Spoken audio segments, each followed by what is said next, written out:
This is home.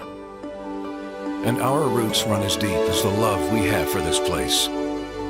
Owned by the same Cincinnati company for more than 70 years. And what matters to you matters to us. I'm Julie O'Neill. Here's a look at some of the day's top stories.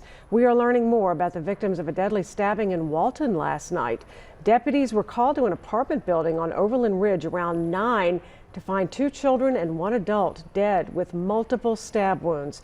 The victims are identified now as 31-year-old Monique Pena, 12-year-old Nikki Romero Pena, and 3-year-old Katie Farrell Pena. 1 other adult was hospitalized, deputies say, and has since been released. Police say that person is cooperating with the investigation, and they say they are not looking for any suspects. We now know whose remains were found in an SUV pulled from the Ohio River in October. It's been confirmed.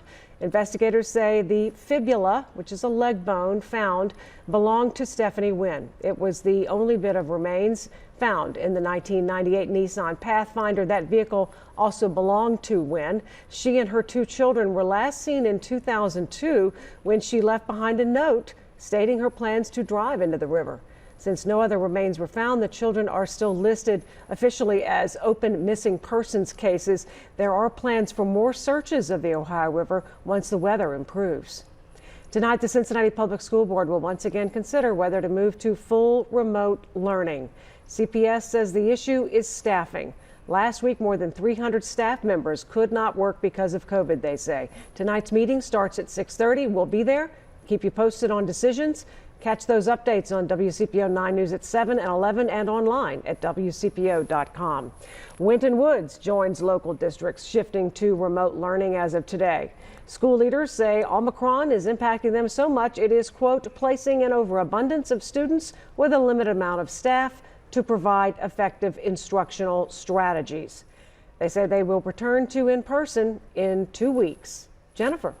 Well, today's forecast has been rather cold. We had a lot of cloud cover here in the early afternoon, but that will decrease with time. But your high today ends up at 30 at the warmest. Wind chills still keeping us low 20s for a lot of the day. So we're lacking in comfort, and we won't find any tonight either. We're down to 12. The sky mostly clear. Winds still coming in from the north at about 3 to 5 miles per hour. The wind will shift tomorrow back to the southwest, but it does not bring in a huge increase in temperatures.